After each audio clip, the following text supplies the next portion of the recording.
Assalamualaikum. So students, welcome to my YouTube channel Knowledge for Students. So students, today we are here with class number 6.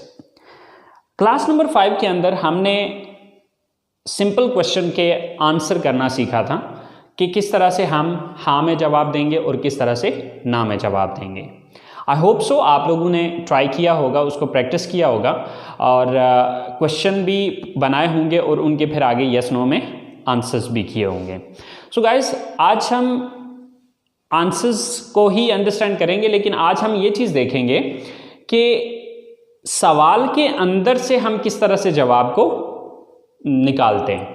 Mean to से कि just जो question हमसे पूछा गया है उसी क्वेश्चन के अंदर एक से दो लफ्ज़ों के अंदर चेंजिंग करके आप उसका आंसर किस तरह से बनाते हैं। देखिए, ज़्यादातर हमारे सवाल का जवाब हमारे सवाल के अंदर ही मौजूद होता है, जस्ट हमें एक से दो चेंजेस करके उसको आंसर में कन्वर्ट करना होता है। तो चले आए स्टार्ट करते हैं कि किस तरह से। सो स्टूडेंट्स, ये कुछ सेंटेंसेस हैं, कुछ क्वेश्चंस हैं, तो चले आए देखते हैं कि हम इन क्वेश्चंस के आंसर इन्हीं क्वेश्चंस के अंदर से किस तरह से निकालेंगे। सो क्या आप कॉलेज जाते हैं? Do you go to college? Okay, so now we gonna give the answer. तो आप देखेंगे इसमें यही सारा सवाल रहेगा, आपको डू की जगह यस या नो लगाने की ज़रूरत है। यस, अब देखिए इसके दो ही पॉसिबल आंसर है, या तो यस होगा या फिर नो होगा। सो इस यू को चेंज कर लेना आई में, बाकी अगला सारा सेम टू सेम यही रहेगा। हाँ, अगर आगे को प्रोनाउन आ रहा है तो उसको चेंज करने की ज़रूरत है, बट प्रोनाउन चूँकि अभी डिटेल से हमने पढ़ा नहीं है, उसको अभी डिस्कस नहीं किया, इसलिए मैं उस डिटेल में अभी फिल वक्त नहीं जाऊँगा, लेकिन अगली क्लासेस में इंशाल्लाह उसकी भी डिटेल आपको बताऊँगा। सो यस आई, नेक्स्ट जो बकिया बचता है सवाल के अंदर सेंटेंस, वही सेंटेंस हम यहाँ पर लगा देंगे। So yes I go to college. So अगर आप इस आंसर को देखें तो हमने सिर्फ ये दो वर्ड चेंज किए, बाकी सारा वही सवाल वाला ही उठा लिया। अब इसी को अगर हम नो में कर दें तो यस की जगह लगाएंगे नो आई, और यहां पर आप डोंट लगाना पड़ेगा। No I don't go to college, क्योंकि ऑलरेडी आपको पता है कि जब हम नेगेटिव बनाते हैं तो सब्जेक्ट के बाद हम डोंट लगाते हैं। सो नेक्स्ट क्वेश्चन, क्या मैं इंग्लिश बोलता हूं? Do I speak English? क्या मैं इंग्लिश बोलता हूं? अब गाइस यहां पर एक चीज याद रखनी है कि अगर सवाल के अंदर सब्जेक्ट यू आ रहा है तो उसको आई में चेंज करेंगे, और अगर सवाल में आई आ रहा है तो उसको यू में चेंज करेंगे। सो जैसे कि डू की जगह यस, यू को सॉरी आई को चेंज किया यू में। Yes you speak English. Yes you speak English.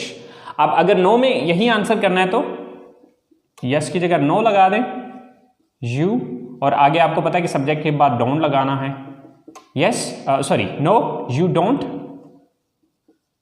Speak English.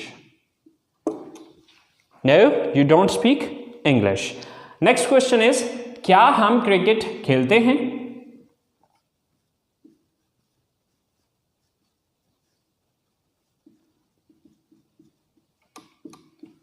Do we play cricket?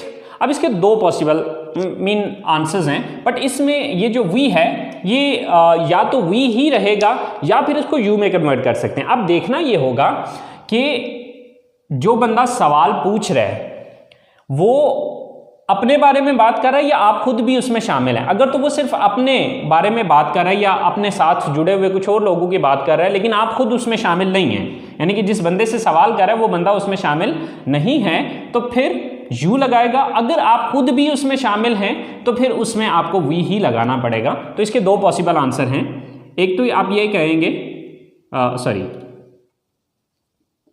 Yes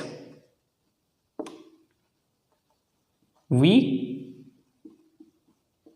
play cricket.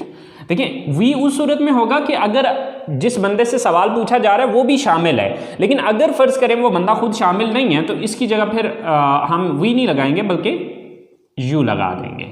Yes you play cricket. Okay, तो वी उस सूरत में होगा कि जिस बंदे से सवाल पूछा जा रहा है, ठीक है, वो खुद भी इसमें शामिल हो, ठीक है। और अगर वो बंदा खुद शामिल नहीं है तो फिर वी नहीं लगेगा, बल्कि आप वी यू में कन्वर्ट कर देंगे। सो अगर नो में आंसर करना हो तो नो, वी या यू, अब वो डिपेंड करता है क्वेश्चन पे। So don't play cricket, okay. So no, we are you don't play cricket. So हमारा नेक्स्ट क्वेश्चन है, क्या वो किताबें पढ़ते हैं? Do they read books? Do they read books? So do की जगह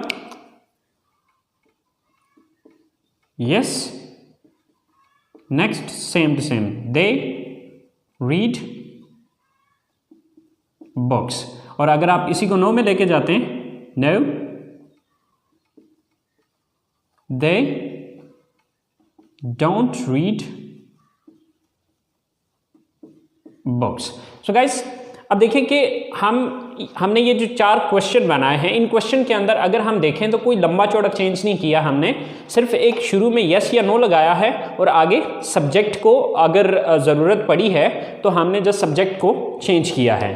अब आगे मैं आपको ये चीज़ भी बता देता हूँ कि कौन कौन से सब्जेक्ट किस में चेंज होंगे और कौन से सब्जेक्ट चेंज नहीं होंगे।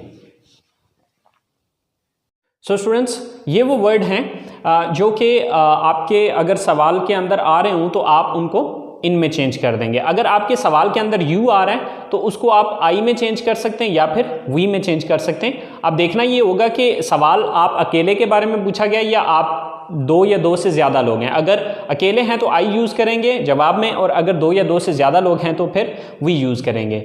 अब अगर सवाल के अंदर आई आया तो उसको हम जवाब में यू में चेंज कर देंगे। अगर सवाल में वी आया है तो उसको वी में भी यूज़ कर सकते हैं और यू में भी यूज़ कर सकते हैं, क्योंकि अब ये डिपेंड करेगा कि सवाल किसके बारे में है। यानी कि सवाल जो है वो जो बंदा पूछ रहा है वो सिर्फ अपने बारे में पूछ रहा है या उसने आपको भी शामिल किया। अगर सिर्फ अपने बारे में पूछ रहा है तो आप यू का वर्ड यूज़ करेंगे, और अगर आपको भी साथ शामिल किया है तो फिर वी का वर्ड यूज़ होगा। अगर सवाल में योर आ रहा हो तो उसको माई में भी चेंज किया जा सकता है और अर में भी चेंज किया जा सकता है। अगर सवाल में माई आ रहा हो तो उसको योर में चेंज किया जाएगा, और अगर सवाल में अर आ रहा हो तो जवाब में योर या अर इस्तेमाल होगा।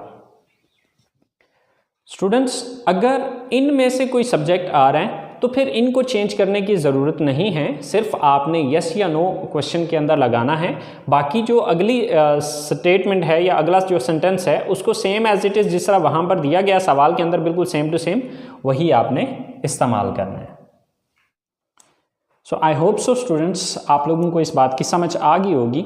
सो अब नेक्स्ट जो है वो मैं आप लोगों को 10 सवालात दे रहा हूँ जिनके आपने यस नो में आंसर करने हैं, और ये आंसर आपने बिल्कुल वैसे ही करने हैं जो तरीक़ाकार मैंने आपको अभी समझाया है। सो स्टूडेंट्स, ये 10 सेंटेंसेस ये हैं, देख लें ज़रा। Do you watch TV?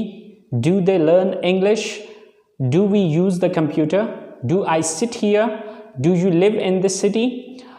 Do we go to mosque? Do they go for morning walk? Do Asim and Amir study in this college? Do they work in this factory?